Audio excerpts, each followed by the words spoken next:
Hello and good morning, Joe. How are you doing today? That's a cool name, Arrow. I like the name Arrow. Well, it came up when I was living in Lewistown, Montana, and I was looking for an opportunity to not be Clarence anymore.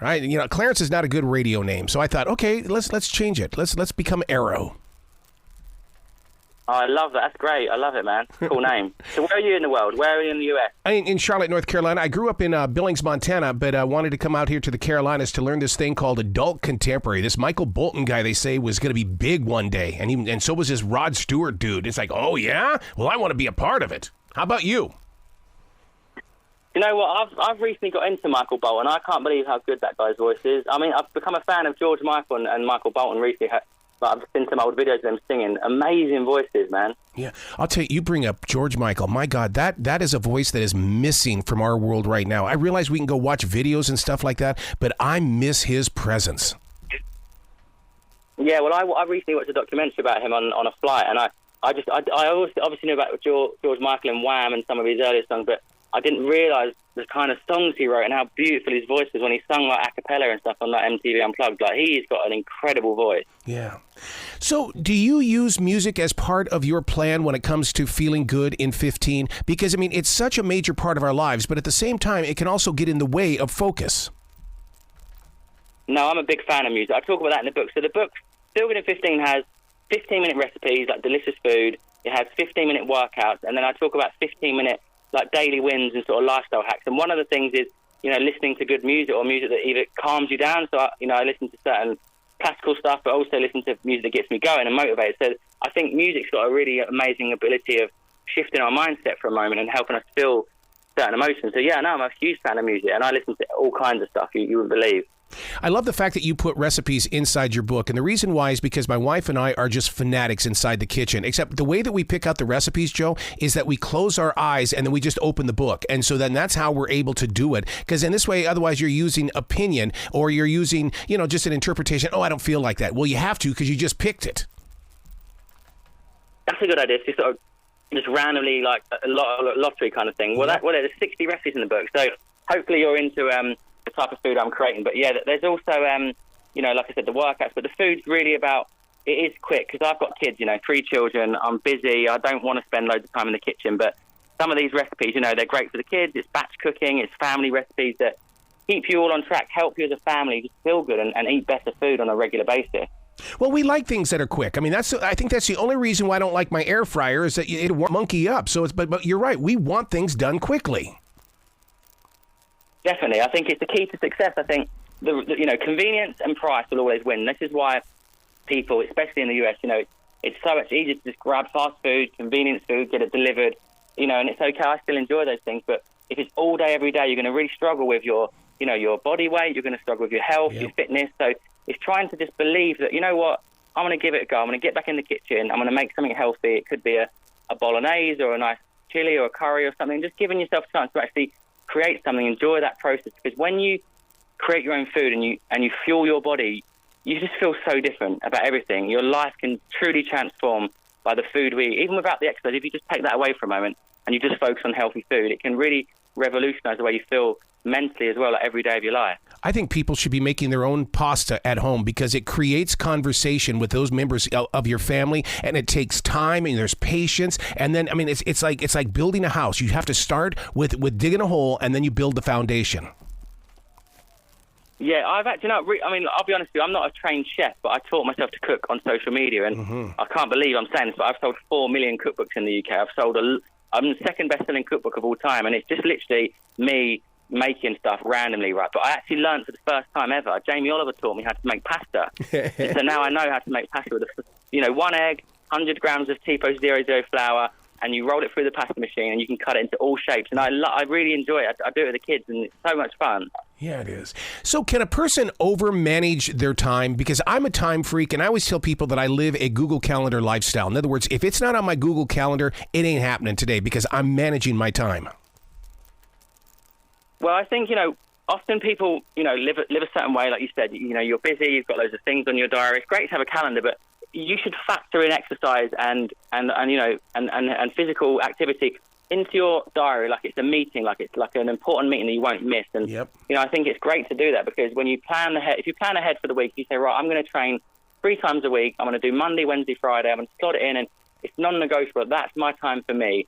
And when you do that, suddenly you feel more energized. You feel less stressed. You're more patient with your children. You're treating your wife or husband better. Exercise is such an amazing tool. We don't talk about this enough. We always talk about it as a fat loss tool. It's about losing weight and inches. But you know what? If you're someone who finds you get stressed and anxious, exercise is your go-to. It's the thing that's going to help you. And everything else comes from that. So, get it in the diary, plan it, and don't let yourself down. Like, you deserve it. Making that choice to lose weight. So many times people, they're deeply dedicated to it. They've got the passion, they've got the perseverance, but they've also got the friends who get in the way and get them back on the old chain again.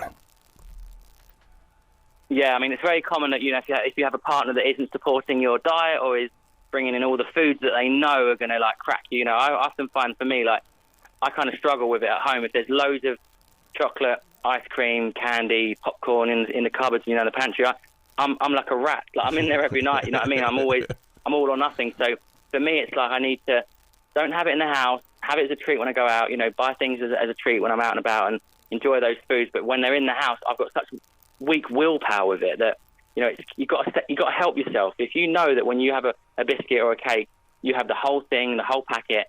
Maybe you should think about removing that from the basket and just having that as a treat when you go out, and that might help you in your fat loss goals and in your diet and stuff.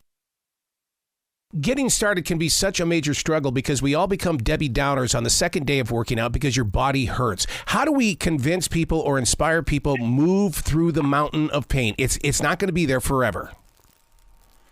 Yeah, it's really hard for people that are sedentary to get back into exercise. And even I'm active, but if I do an exercise I haven't done for a few weeks, let's say it's a squat hold or a deadlift, I'm sore. I'm stiff. I'm aching the next day. It takes a few days to go, but you have to be willing to overcome those difficult sort of weeks to break through, and then you sort of think, I don't get headaches now. I don't feel sick. I don't feel like I'm queasy and I'm sort of spinning. But it's because your body is essentially it's waking up. It needs to be strengthened. It needs to be challenged a little bit. But yeah, I always say, start small. Maybe it's a walk or doing a little yoga or a bit of a stretch in your living room, and then maybe progress to something a bit more active. But don't feel like you have to do the really intense stuff. All movement is good for you at the end of the day. Or how about those people who don't like to walk and you just say, go get a big dog. Trust me, you'll get into walking really darn fast.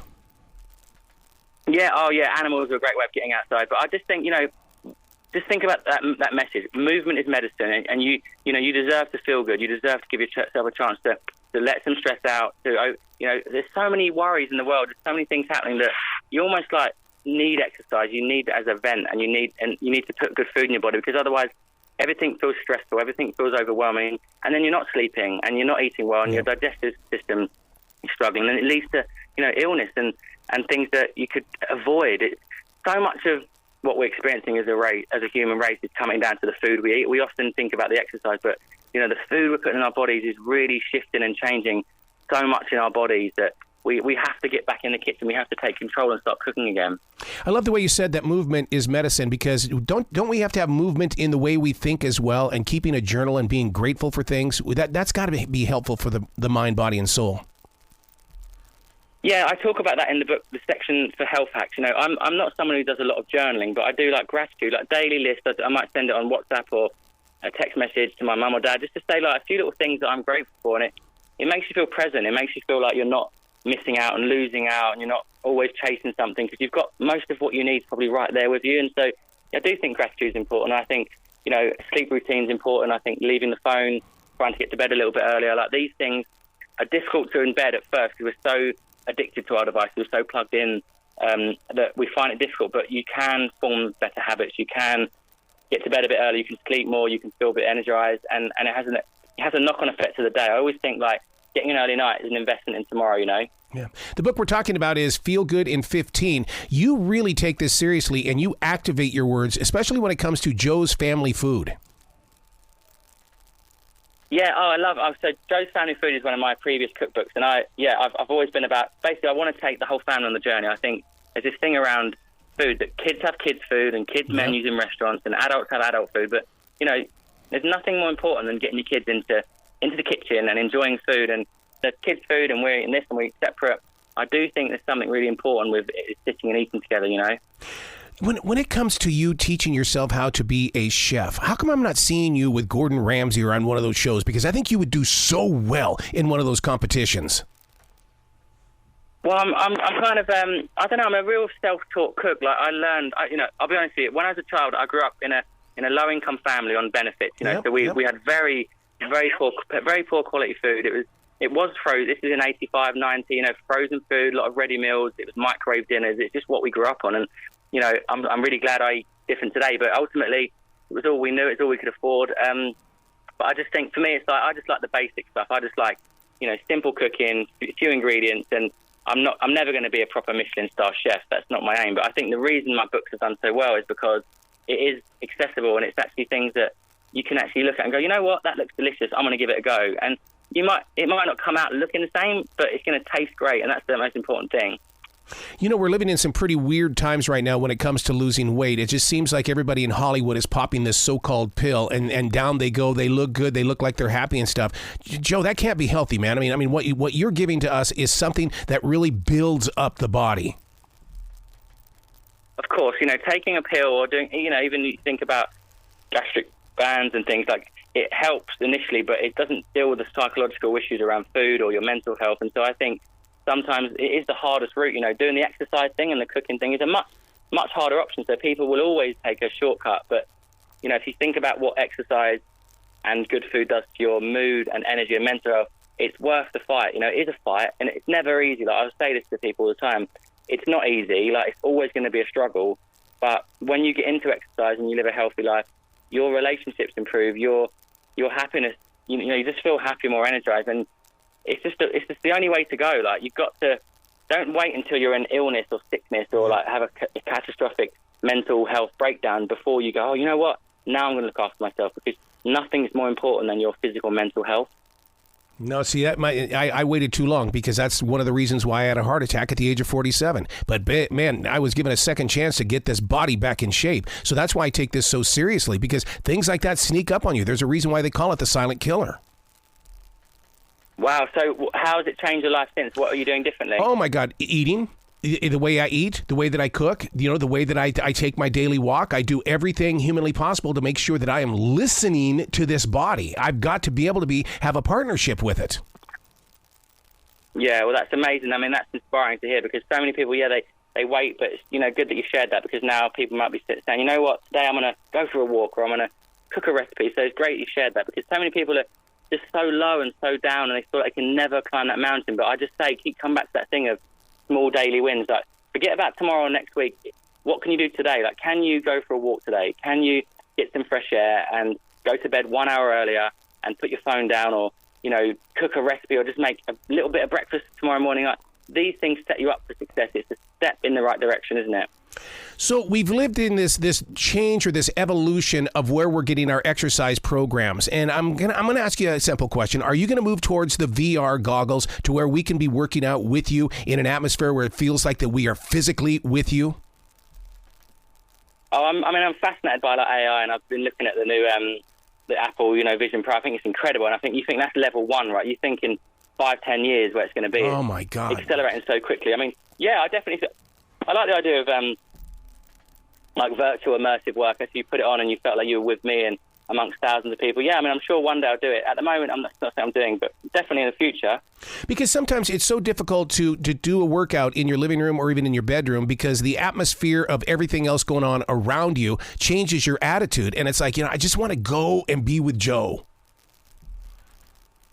Yeah, I mean, I do a lot of workouts abroad. I take my camera and I film, in front of Golden Gate Bridge, or if it's Niagara Falls. I love taking my camera. And imagine if you could put them on and immersively be standing in that spot. Like, it would be pretty cool. So I'm sure fitness companies and fit tech are going to go into that space a lot in the future. So yeah, I mean, I definitely think I'd give it a go. I think it's a bit out of reach for most people. It's too expensive right now, but maybe in 10, 15 years it'll be like $100, and everyone can have a pair. But at the moment, it's like, what is it, $5,000? It's a bit extreme, isn't it? Yeah. Mixing up the routine, is that the reason why a lot of us get kind of injured when we're working out, because we're not mixing the right routines together? Yeah, I think sometimes people go from 0 to 100 and they go, right, I'm going to join a club or a gym and CrossFit, and they go all in, and it's great, but it can lead to injuries if you're not stretching and looking after your joint health and mobility. So in the book, there's some great routines, sort of 15-minute upper body mobility and lower body mobility. So these are things like gentle, passive stretches, some active sort of movements as well, just to kind of like think about your body holistically and think about your joints. So your hips, like it's a ball and socket. Mm-hmm. You need to take it through its range of motion. So there's some really nice gentle stuff that can just, again, get you moving. You might think, oh, you know what, now my lower back's not hurting. I'm not feeling that pain in my hips, and I can now do one of Joe's workouts. I can try his YouTube videos and, you know, just get moving. I just think you've got to be willing to take the first step, and always remember this, that the energy that you want and the motivation that you want is at the end of a workout. It's never at the start. You have to put yourself through it to get to that point. Absolutely. You got to come back to this show anytime in the future, Joe. The door is always going to be open for you. Oh, thank you so much. I've loved chatting with you, and I hope you have a great day. And, you know, well done on your turnaround as well and looking after yourself. It's important that you're doing that, so good on you. Excellent. Well, you be brilliant today, okay? Thank you, mate. Take care.